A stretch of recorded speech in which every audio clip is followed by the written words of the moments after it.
Olá a todos, sejam bem-vindos ao Panorama Semanal. Hoje é 11 de dezembro de 2021, sábado, e nós vamos fazer aqui uns estudos dos principais ativos aí da Bolsa de Valores. E eu vou fazer algo diferente, que eu vou analisar o gráfico semanal e o gráfico mensal.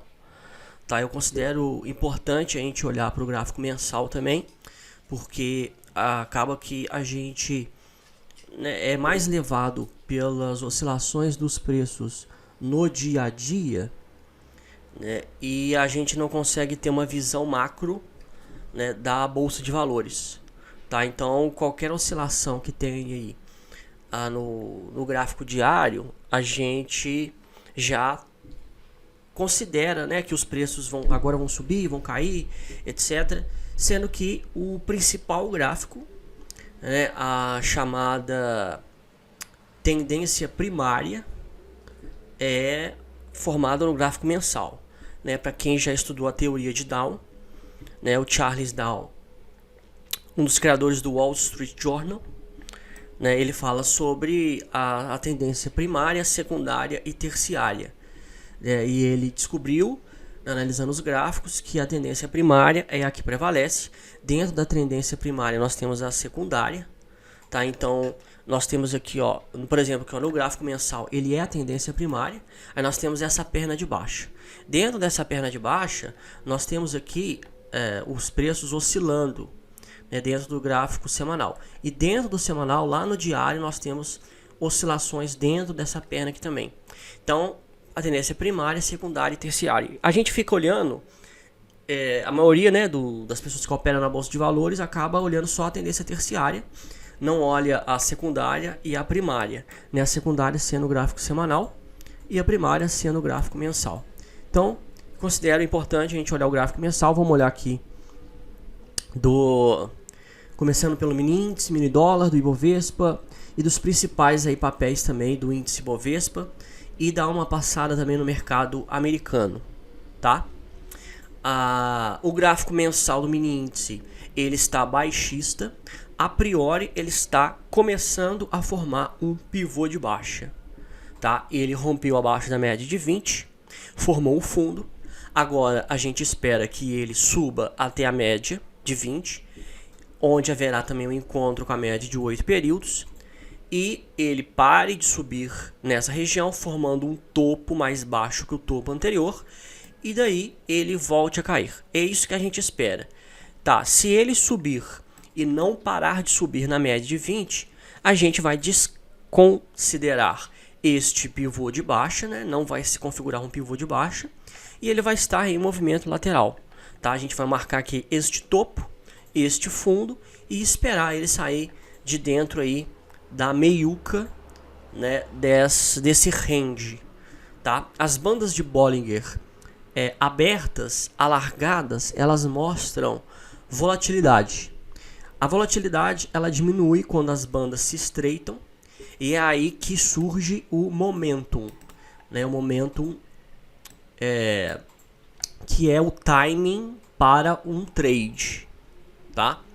Então você pode ver que elas se estreitaram. Houve aqui, ó, digamos assim, empurrada dos preços logo abaixo, que é da banda de Bollinger, né? E esse empurrão do preço em relação à banda, isso também é um sinal para trade, tá? Isso é um sinal também a mais de confirmação, tá? Então, quando as bandas estão alargadas, não é bom você entrar operando, porque os preços podem oscilar dentro das bandas. Tá? O ideal é você esperar as bandas se estreitarem. Como no gráfico mensal a gente pode ver, as bandas parecem que estão começando a se estreitar. Tá? Então, nesse processo aqui de correção, né, que vai ainda perdurar ainda, isso aqui é o gráfico mensal, né? Cada candle aqui, ó, é um mês, tá? Então nós temos aqui, ó, este é o candle de dezembro, né, que está se iniciando ainda. Nós estamos dia 11 de dezembro. E então tem esse candle de dezembro que pode chegar até a média, ou vai ter um outro candle ainda de janeiro. Então é de mês em mês que vai sendo formado, tá? Então o processo de estreitamento das bandas está se iniciando, tá? E como os preços caíram abaixo da média de 20, né, e as médias estão em processo de virada para baixo, a gente, na nossa leitura, que pelo que a gente espera é que haja essa correção e retomada da queda, tá? Só que aí o que acontece? Pode não acontecer o que a gente espera, tá? Só que a gente não toma nenhuma atitude antes de acontecer o que a gente espera, tá? Então o pessoal fica assim, a análise técnica não funciona. Não, é o pessoal que, a maioria que não sabe utilizar análise técnica. Porque é o seguinte, a gente identifica o padrão gráfico, ou a gente olha para o gráfico e a gente, baseado naquilo que está acontecendo, a gente sabe como que tem que ser o padrão. Então aqui é muito lógico pra gente ele ter que subir, formar isso aqui, ó, é obrigatório. Se não acontecer nada do que eu tô falando, esquece o que eu tô falando, a gente não vai tomar posição nenhuma nem nada. Então ele precisa subir e ele precisa bater aqui e voltar a cair, tá? E aí você toma posição baseado no gráfico mensal, depois que ele sobe e volta a cair e rompe aqui, ó, 100.549, região de 100 mil pontos, tá? Então é isso, é só aqui. Então demora aí uns 2 a 3 meses pra gente ver se ele vai fazer o padrão que a gente espera, tá? Agora a gente não toma posição nenhuma e até acontecer isso a gente não toma posição nenhuma. E se os preços, ao invés de fazerem isso daqui que eu tô falando, eles subirem, eles romperem a média de 20 e aí eles caírem até aqui, formarem um fundo mais alto, aí não, aí a gente vai começar a pensar a operar na ponta compradora e nós vamos esperar os preços romperem aqui, ó, 126 mil, tá? Acima da cabeça do pivô de alta. Então é isso, tá? Você espera situações decisivas, o padrão gráfico ocorrer como um todo, né? Muito simples, tá? Porque com as bandas de Bollinger afastadas a gente não faz isso. Então tudo está convergindo para que os preços venham corrigir, né, até na média de 20 aqui, ó, do semanal, que possivelmente vamos ver se vai coincidir. Vamos tacar aqui, ó. Vai coincidir até um pouco acima, né? Vai meio que coincidir também com a média de 20 aqui do mensal, né? As médias elas estão aqui, ó, meio que numa mesma região. Então vamos ver se ele vai bater nas médias e vai voltar a cair, tá? Porque as médias a gente sabe que elas têm também, elas se comportam como resistência quando elas estão acima do preço, tá? Então, resumindo, o mini índice no gráfico mensal ele está baixista, né? E a priori formando aí um pivô de baixa, né? O DI- aqui no indicador DMI, o DI- está acima de DI+, bastante afastado, mostrando aí tendência de baixa. E no semanal, mesmo que os preços estão subindo, o DI- também está afastado de DI+, tá? DI- acima, DI+ abaixo, indica tendência de baixa. E o ADX é o indicador que mostra a força da tendência, ele está em 51, mostrando que a tendência de baixa está muito forte no gráfico do mini índice. Então, pessoal, né, olhando aí para o gráfico diário, já acho que já é uma reversão, né? Quer dizer que é um pivô de alta. Tá, pode até ser um pivô de alta, pode ser confirmado se preços vierem a romper aqui o topo, na região de 109.143, mas você tem que levar em consideração as médias do gráfico semanal e do gráfico mensal. Que os preços eles podem muito bem subir, bater na média e voltar a cair, tá? Até porque os indicadores de tendência estão mostrando que a tendência de baixa ainda perdura. O dólar, o mini dólar, ele está em movimento lateral e no gráfico mensal e no gráfico semanal. A primeira coisa que a gente espera é o seguinte: os preços eles virem, né? Olha só, eles subiram, porque o preço ele sobe em super tendência de alta, tá? Então ele sobe muito forte, e ele sobe tão forte que ele chega a subir acima da média de 3 períodos, que é a média mais curta de todas que a gente utiliza. A gente utiliza a média de 3, essa é a média branca, a média de 8 períodos, a média azul, e a média de 20, a média amarela, a média de 200, a média verde. Então são 4 médias, 3, 8, 20 e 200. todas aritméticas, porque existem as médias aritméticas, que são simples, alguns softwares chamam de simples, médias ponderadas e médias exponenciais. A gente utiliza só as aritméticas. Então ele sobe tão forte que ele sobe acima da média de 3 períodos. Quando ele sobe assim, ele se afasta muito das outras médias. Só que a pressão compradora aqui embaixo, ela é muito forte, tá? A pressão compradora, ela é muito forte aqui embaixo.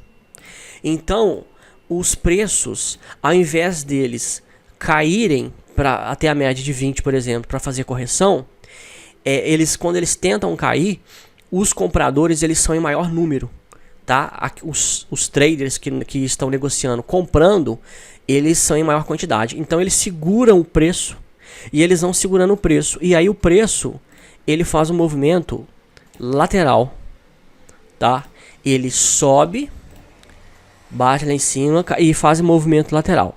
Este movimento lateral ele faz parte tem um setup chamado Power Breakout. Tá? Que ele tem essa dinâmica, né? Que os preços subiram muito forte, a pressão compradora ainda está forte, então ele entra no período chamado acumulação, né? E aí ele vai acumulando, só que a referência maior é a média de 20 períodos. Então o que precisa acontecer?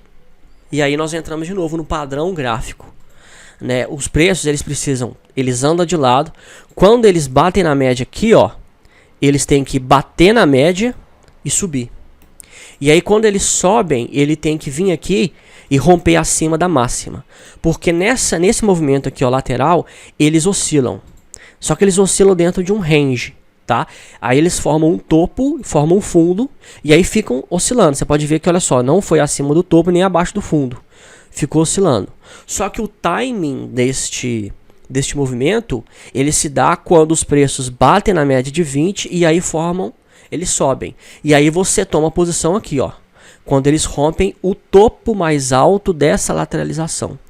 Tá? Aqui no caso foi 6,24. Então, subiu, rompeu 6,24, você toma a posição com stop abaixo do fundo dessa lateralização. Tá? Aqui, é claro, é o gráfico mensal, né? É um stop absurdamente caro. Tá? Mas esse padrão ele ocorre em qualquer tempo gráfico. 5 minutos, 15, 1 hora, diário, semanal, todos, tá? Todos. Então, esse estudo aqui, né, ele serve para qualquer tempo gráfico, seja você fazendo day trade, swing trade, position trade, tá? Mas aí o que aconteceu no gráfico mensal? A ideia era ele vir bater, as médias elas não se cruzarem. Tá? As médias elas não podem se cruzar, porque a gente precisa entrar, o ativo ele precisa ter o timing, tá? Ele precisa ter uma espécie de velocidade, né? Quando eu me refiro a timing, é uma espécie de velocidade, né? Você não pode perder o timing, né? Se você está dirigindo um carro, você está subindo a serra, se você desacelera o carro, você vai ter que diminuir a marcha, né? Para poder ele voltar a pegar força, para conseguir pegar uma velocidade, né? Assim são os preços, tá? Então, se o padrão que a gente está esperando ele não ocorre, igual aqui, ó, as médias se cruzaram para baixo, então não poderia cair abaixo da média de 20, tá? Então, se caiu, beleza. Nós não temos bola de cristal, nós não controlamos os preços, obviamente, não está no nosso controle. A gente só age se todo o padrão gráfico ocorre. Então, o mini dólar, nós não podemos falar que ele está em Power Breakout. Tá? Então, essa lateralização que era uma consolidação, toda lateralização que é feita dessa forma, depois de uma alta, ele se lateraliza num Power Breakout. Toda lateralização de Power Breakout é uma consolidação. Tá? Então, quando eu falo assim, ó, consolidação, é uma lateralização de Power Breakout. Tá? O contrário também é verdadeiro, tá? A gente tem também lateralizações para queda. Vamos ver se eu acho alguma aqui no semanal. Nós temos aqui, ó, também, ó. Aqui a tendência de baixa está muito forte, né? Ele cai e aí ele anda de lado. É claro que durou a gente olhando aqui são poucos candles, mas são semanas, né? Então aqui, ó, foi 1, 2, 3, 4, 5, 6. 6 semanas, 7, 8, porque essa aqui também ficou dentro desse range. Então isso daqui, ó, é também uma consolidação, só que de uma queda. Tá? Então é bem possível você vir aqui, ó, e traçar um retângulo aqui. Tá? E aí você entra vendido somente se romper abaixo do retângulo. Inclusive a literatura técnica, né, e isso é um tema que cai no CNPI, né? Agora eu tô afiado aí com o tema do CNPI, né? Que eu já estudei para a prova do CNPI, pelo menos a prova de conteúdo técnico. Então eu já sei todo o conteúdo técnico que cai na prova, né? Nem tudo de análise técnica cai na prova, tá? Né, eles pegam lá enfim, eles pegam uma parte da análise técnica para cair na prova, né? O que eles consideram mais básico aí para que um analista técnico tenha que saber. E aí uma das coisas que cai na prova é isso aqui, né? São os padrões de continuidade, tá? São as figuras gráficas, e dentro das figuras gráficas, as figuras gráficas é uma matéria, né? É um tema de análise técnica, e dentro das figuras gráficas nós temos aí os padrões de continuidade. E o retângulo, ele é um padrão de continuidade nessas condições. É um retângulo que ocorre no meio de uma tendência, tá? No meio de uma tendência tanto de alta quanto de baixa. E eles também chegam a dizer que não apenas o retângulo, ele é um padrão de continuidade, ou seja, os preços haviam caído forte. As médias aqui, ó, viraram para baixo, então a tendência de baixa se iniciou aqui em cima. Formou um retângulo. Esse retângulo, ele não apenas é um padrão que mostra que os preços eles vão continuar em queda depois que o retângulo for rompido, como o retângulo ele também serve como projeção. Então a literatura ela fala o seguinte, ela nos fala que a gente pode vir aqui, pegar esse retângulo e copiá-lo, tá? Eu copio esse retângulo e eu pego esse retângulo e eu faço a projeção dele para baixo. Aqui no caso a tendência de baixo, então eu vou fazer a projeção dele para baixo, tá? E eu posso ter como alvo esse retângulo projetado para baixo. Na tendência de alta é o contrário, né? Vamos supor que aqui, ó, eu tenho um retângulo. E aí se houvesse esse rompimento aqui, eu poderia pegar este retângulo do mesmo tamanho, tá? Tem que ser o mesmíssimo tamanho. E pegar ele e projetar ele para cima, a partir de onde terminou o retângulo anterior. E aí eu posso traçar o limite do retângulo como o meu alvo. Aqui no caso seria 7,87. Então a minha entrada seria 6,29, 6,24, 6,25, né? A gente dá um pouquinho para cima, a gente entra um pouquinho para cima, afasta um pouquinho. E 6,25 com alvo em 7,80. Tá? Se esse aqui, ó, fosse o retângulo, se não tivesse cruzado as médias aqui, se não tivesse perdido o timing, esta é a fórmula, né, a forma, na verdade, né, de projeção. Igual aqui, ó, no gráfico semanal do dólar, tá? Nós tivemos esse retângulo aqui, né? O retângulo ele foi rompido em 4,23, 4,24, então você entraria aqui, ó, mais ou menos um pouquinho abaixo, vendido, e você teria como alvo então em,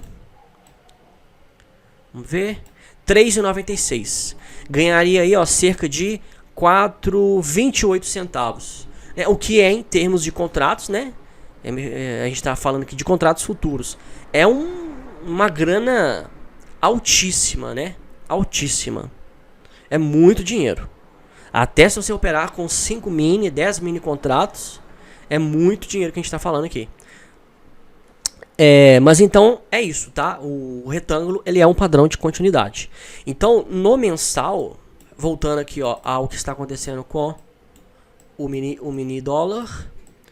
O mini dólar ele tinha um timing de alta, né? Um timing de alta. Mas ele perdeu esse time a partir do momento em que ele aqui no mensal ele embolou. Então as médias se embolaram. Não temos aí o time para um power breakout, tá? Já não é válido uma entrada compradora em 6,25 com alvo em 7,80. Não é.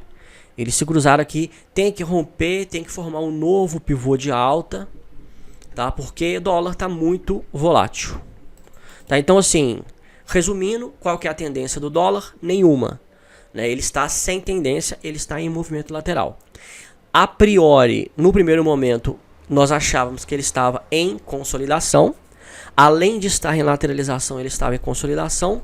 Não é o caso. As médias se cruzaram. Ele desconfigurou a consolidação, mas ele permanece em movimento lateral. Tá aí, em movimento lateral está sem tendência. A teoria de Dow também nos diz que os preços têm 3 tendências. Embora, na minha opinião, né, a terceira tendência não pode ser chamada de tendência, né, que é a tendência de alta, quando os preços estão subindo, a tendência de baixa, quando os preços estão caindo, e a tendência lateral, que a literatura também tem parte que chama de sem tendência. Tá? Então é isso, o dólar está sem tendência. Sem tendência, a gente não tem como fazer projeção, tá? Eu não tenho o que dizer. Eu não tenho que virar para vocês e falar, olha, gente, ó, talvez aqui nós estamos com um pivô de alta, não sei o que. Não, tá?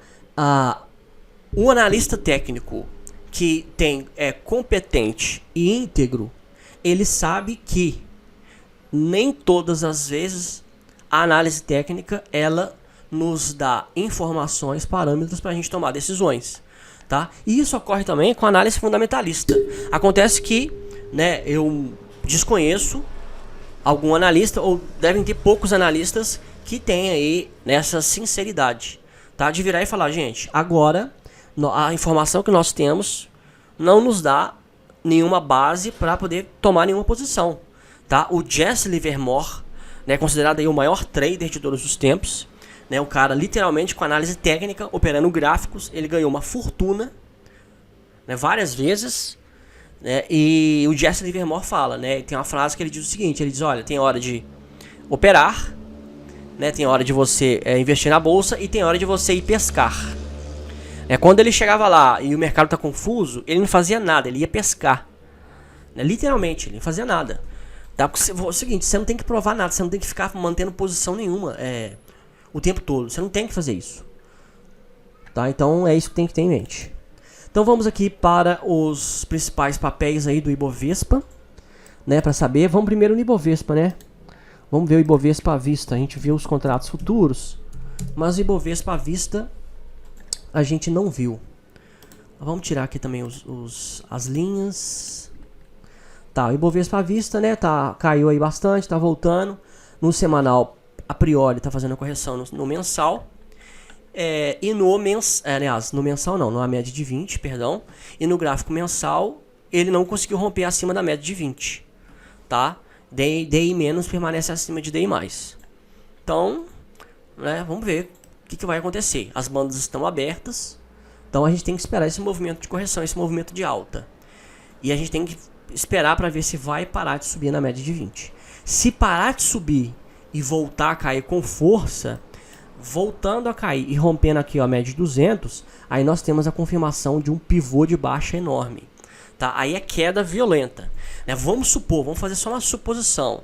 Né? Como diz o Chaves lá, né? É só um supositório.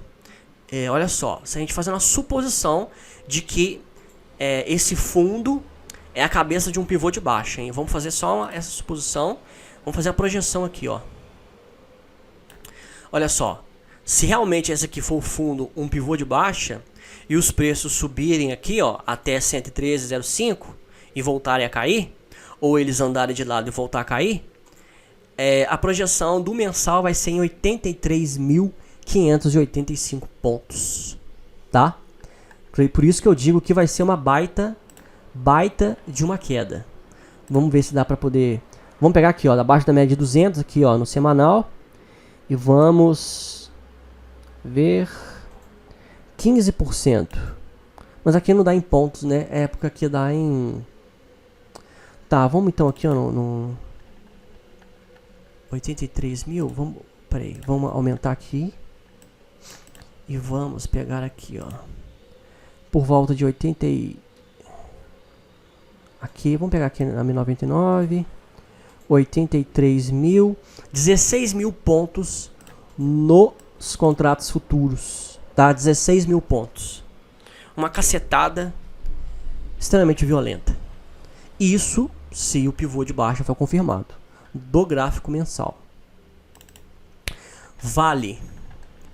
Vale foi na média de 20 do gráfico mensal. formou um candle, a gente pode chamar de martelo, está na região de fundo, e agora está subindo, mas está subindo fraco, tá? A gente tem que ver se até onde ele vai subir, porque aqui no semanal ele subiu e formou, não sei se a gente pode dizer, mas a gente pode chamar aqui de martelo invertido, porque já foi um candle com o pavio superior mais longo. Então este candle aqui, ele mostra que nessa região está tendo uma força vendedora, tá? Então assim, é um momento de indefinição, tá? Você não tem que montar a posição a todo momento. Tá, vale, eu monto posição quando? Se ele romper aqui embaixo, confirmar esse pivô de baixa. Eu monto posição se este candle de dezembro, ele for um baita candle de força, o DI mais cruzar o DI menos e ele mostrar força. Então, se você faz um position pelo gráfico mensal, você vai ter aqui um setup ponto contínuo armado aqui.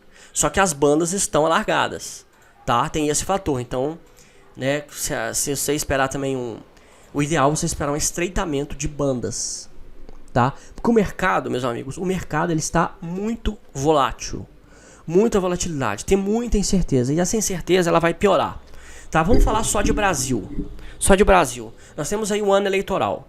Todo mundo, quem opera há pelo menos 4 anos, né, como eu operei em 2018, em 2018 eu já operava, quem está aí operando há 4 não, né, 3, né, esse ano vai ser 3, ano que vem vai fazer 4. Então assim, operou em ano eleitoral, sabe a volatilidade imensa que acontece. A bolsa ela sobe e cai do dia para a noite, assim, muitos pontos. Porque fica o tempo todo saindo pesquisa eleitoral, aí candidato X está na frente, Y está na frente, aí tem debate, aí acontece o debate, aí o pessoal do mercado financeiro, né, tem gente até que brinca, né, falando que o pessoal coloca jaleco, tira o jaleco de investidor, de trader, de analista e coloca o jaleco de cientista político. Né, e aí analisa o debate. E aí o pessoal gosta, né, de ficar remoendo, né? Porque é o seguinte, o pessoal tem que ter, principalmente plataformas, né? Casas de análise, eles têm que ter o que ficar remoendo, né? O pessoal não sabe assim, parar e esperar. Vamos esperar. Não, eles vão perder assinante, vão perder cliente, vão perder tudo. Porque tem que ficar movimentando, né? Tem que ficar movimentando a água. Né? Mesmo que não tenha chuva, não tenha nada. Tem que ter alguma coisa para ficar falando. Então, o que acontece? Aí o pessoal fica analisando o debate, sabe? Aí uns falam, foi o candidato X que ganhou o debate, o candidato Y. E aí o candidato X, ele tem um plano de governo, tá? Dá um exemplo, vamos dar um exemplo da última eleição. Né? Existe sempre um candidato que agrada mais o mercado financeiro. Por conta do plano de governo dele. Porque o mercado financeiro é o único local em que as pessoas vão ler o plano de governo. Né? Os gestores de investimento, os caras que administram bilhões, é com B mesmo, bilhões, vamos citar o nome deles, o Márcio Apel, o Luiz Stuhlberger, tá? O Luiz Alves Paes de Barros, que mais? O Rogério lá da... Esqueci o Rogério. O André Jakurski. O Rogério da SPX, acho que é SPX, né?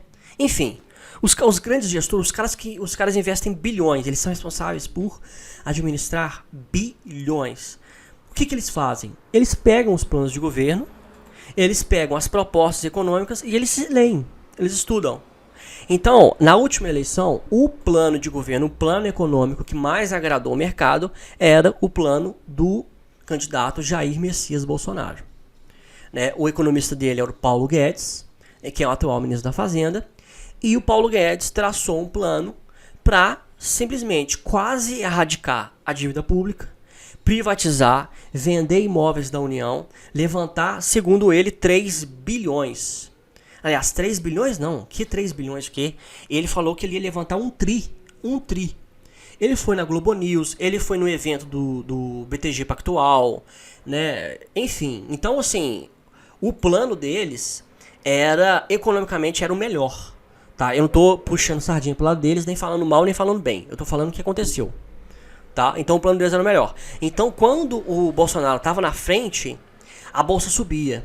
Quando, por exemplo, o Bolsonaro ele tomou a facada, né, e aí pro mercado, né, a facada foi, né, uma forma de ver ele como uma vítima, porque ele era um tão bom de candidato, que ele estava sendo tão perseguido, que tentaram matar ele e tal. Então, assim, as pesquisas já saíram que ele ganhou. E aí, aquele dia que ele tomou facada, a bolsa subiu muito, muito mesmo, tá?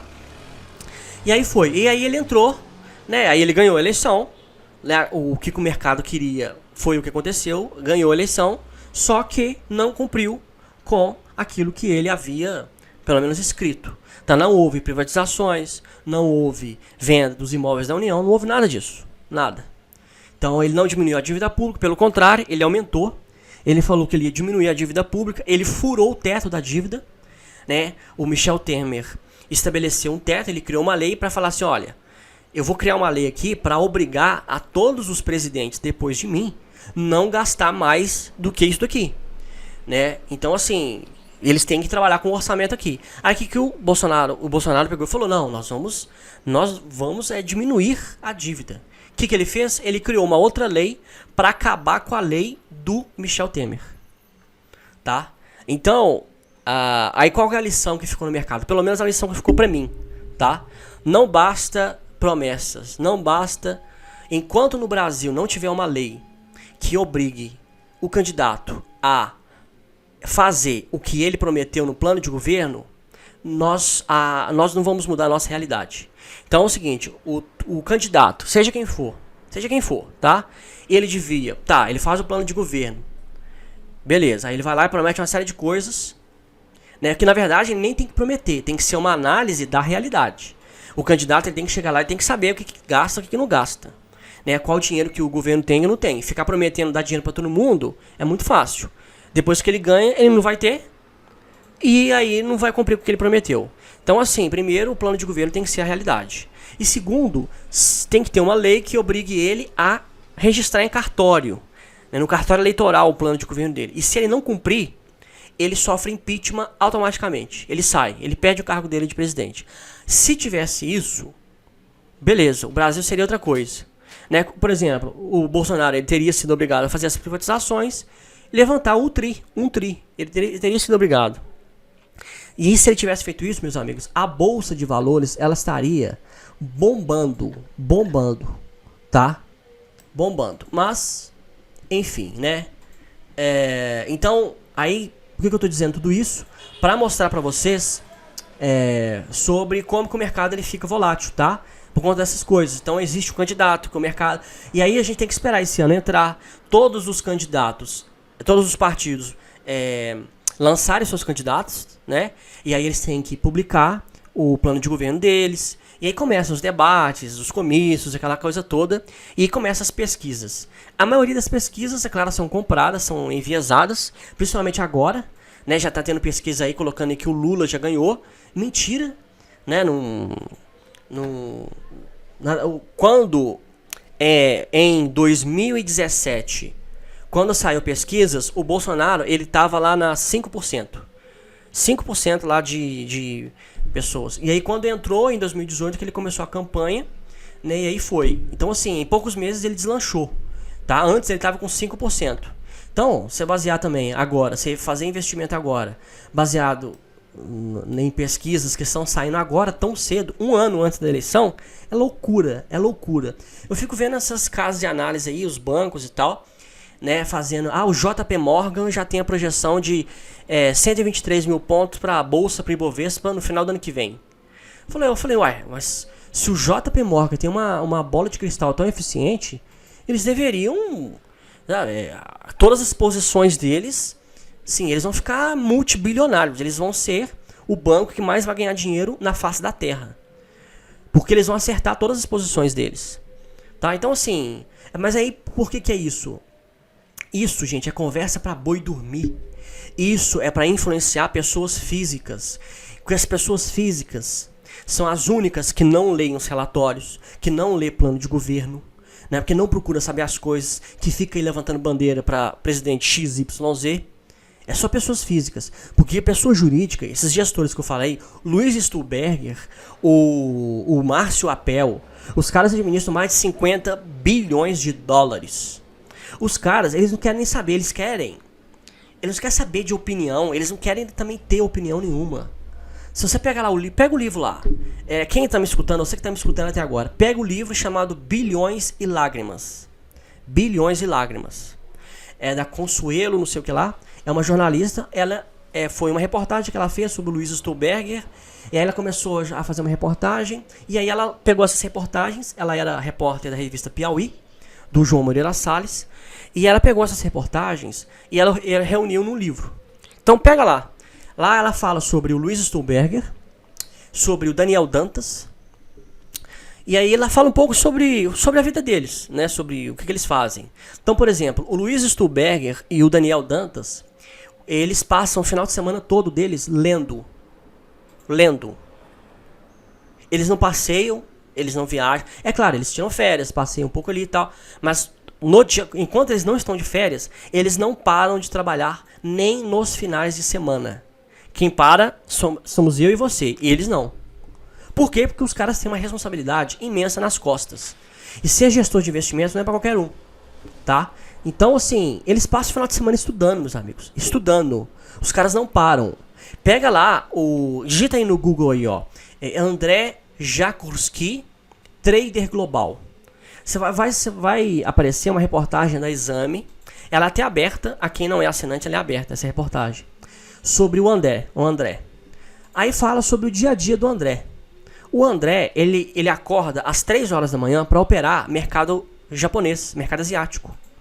Ele tem uma sala, do lado do quarto dele, ele tem uma sala com computadores ultra potentes, com várias telas, em que ele fica operando. Então ele chega em casa às 8, 9 horas da noite. Aí ele vai jantar com a família dele e tal. Aí lá para as 11 horas, meia-noite, ele senta na frente do computador, aí fica lá fazendo suas posições. Aí ele acompanha a abertura de um mercado não sei o que. Beleza, dorme um tiquinho. 3 da manhã ele acorda. Olha os mercados, faz algumas posições. Dorme. 6 da manhã ele acorda. O cara fica assim, ele dorme de, eu acho, 3 horas. Tá lá na reportagem.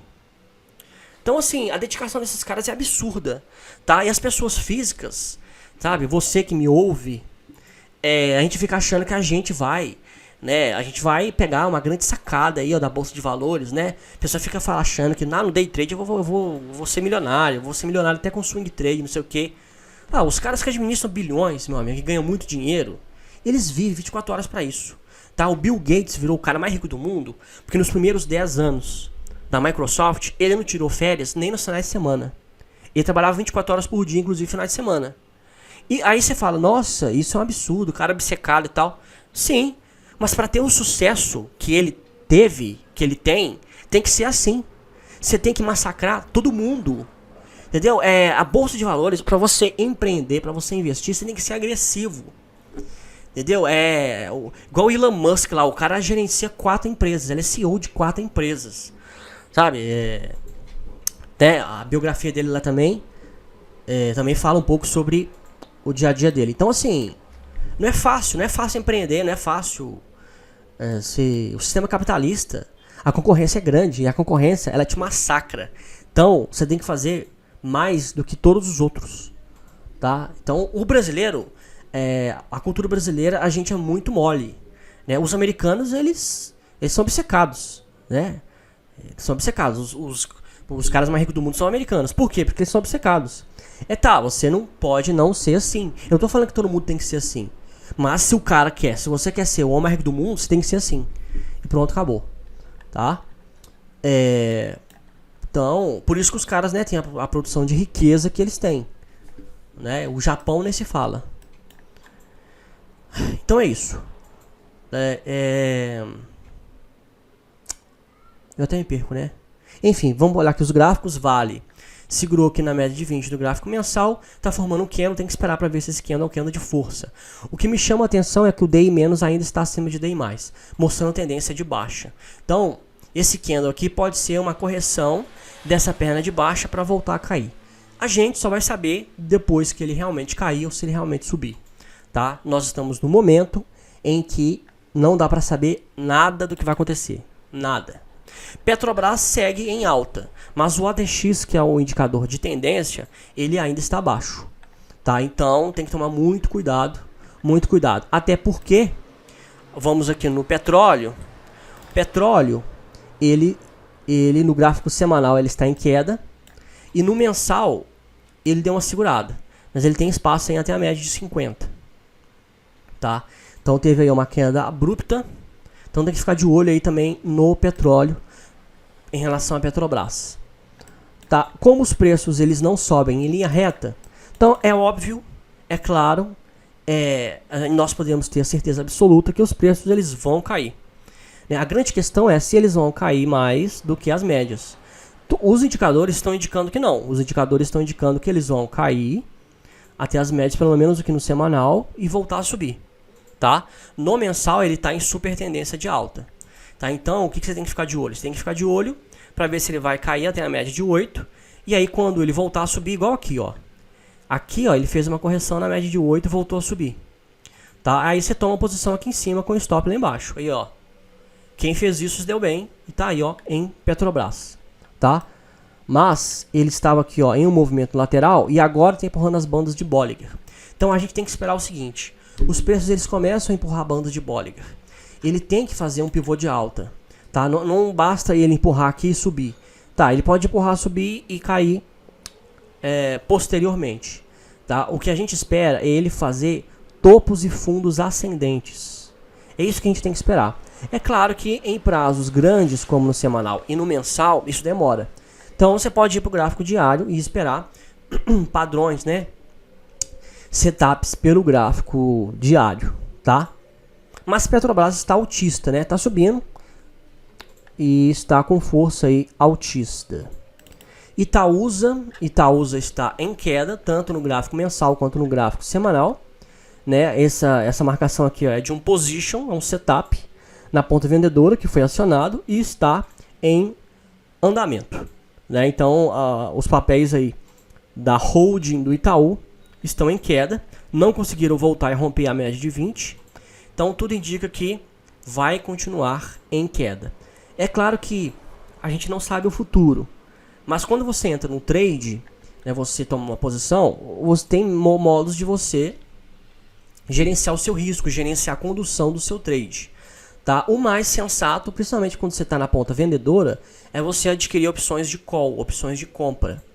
Tá? Porque aí você não tem ordens nenhuma no book de ofertas, você simplesmente vendeu, por exemplo, e está vendido. Tá vendido, não tem nenhuma ordem sua para você recomprar em nenhum local. Você tem opções de call. Tá? E opções aí, ó, com 3 meses para frente. Pelo menos uns 3 meses para frente, essa opção de call. Tá? Então, você que vendeu aqui, ó, em R$10, R$10,02, você pode comprar uma opção de call até mesmo abaixo, tá? Quem sabe aí, ó, em R$9,50. Se os preços subirem, você consegue vender ainda com lucro, mesmo se os preços voltarem na direção contrária do seu trade. O segredo é você ganhar dinheiro se a bolsa sobe ou se a bolsa cai. Esse é o segredo. E através de opções é a forma como você consegue montar uma posição, né? Comprar ou vender as ações e comprar ou puts ou call, fazendo com que não importa a direção que os preços vão, você vai ganhar dinheiro de mesmo jeito. Tem como você operar na bolsa sem perder um centavo, tá? Eu demorei anos para poder descobrir isso, né? E então assim, então é isso. Rapidamente passando pelos papéis aqui, ó, da Gerdau, a gente tá numa lateralização, acabou de romper a média de 200. Vamos ver se ele vai romper esse topo. Ele tem que formar topos e fundos ascendentes. Ele estava aqui, ó, numa lateralização do gráfico semanal. Acabou de romper. Ele tem que formar um pivô aqui em cima, fazer um pullback e voltar a subir, tá? Mais algum papel importante? Deixa eu ver. Vamos ver aqui rapidamente. Ambev. Ambev está em movimento lateral, tá? Sem tendência. Então mercado, resumidamente, gente, mercado brasileiro está muito volátil, né? E tá muito truncado, sabe? Tá muito truncado. Os papéis, os preços, eles não estão num timing aí bacana de alta ou de queda. E para fechar, mercado americano. O mercado americano consegue em alta. Preços do SP500 caíram na média de 20 períodos, gráfico semanal. Subiram, aqui nós temos um padrão gráfico de ponto contínuo, setup ponto contínuo armado. Entrada acima do candle com stop abaixo dele. Tá? No gráfico mensal ele está em super tendência de alta com os preços acima da média de 28 períodos. Né? Mercado americano segue em alta, então beleza, deixa ele seguir em alta. Né? O que me assusta já é Dow Jones. Por que me assusta? Porque os 3 principais índices da bolsa americana, eles meio que andam na mesma direção. E o Dow Jones, ele está baixista. Baixista não, porque ele não cai abaixo da média de 20 do mensal.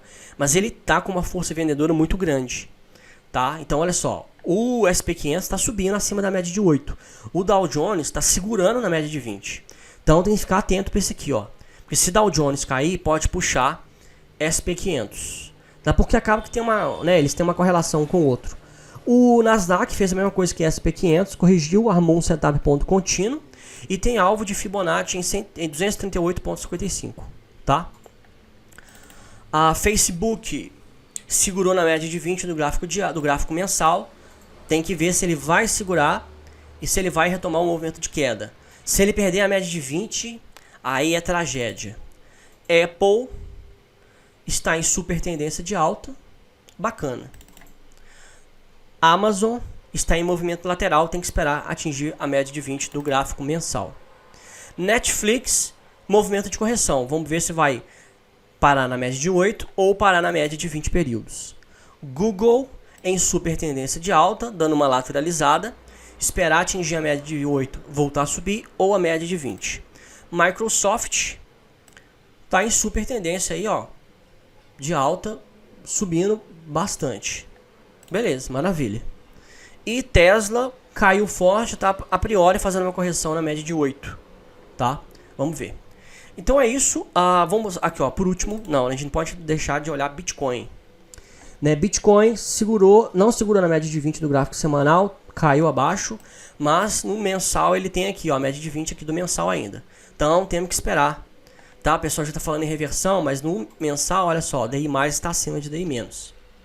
Tá? Então tem que ter paciência. Bolsa tem que ter paciência, gente. Por isso que o ideal é você montar a posição. Vai montar a posição, monta a posição em ações. Tá? E depois monta a posição em opções de ações. Mercado americano é melhor ainda. A liquidez lá, ó, de opções é absurda. É absurda. Então aqui, ó, tá. Se romper aqui, ó, acima desse doji, ele indica que vai voltar a subir. Tá, mas você pode comprar uma opção também de put, que se ele cair, você consegue vender lá em cima. Tá, então é isso. É assim que os profissionais operam. Tá, e essa tem que ser a forma que a gente também tem que operar. Grafistas.com.br é o nosso site. Entra, clica e assina. Tá, financie esses estudos aqui, porque isso aqui não é de graça. Tá? Sim, né? A gente precisa aí, né, de ter um suporte financeiro para continuar com o nosso trabalho, tá? Senão a gente vai plantar batata. Um abraço, qualquer dúvida estou à disposição e se Deus quiser até a próxima semana.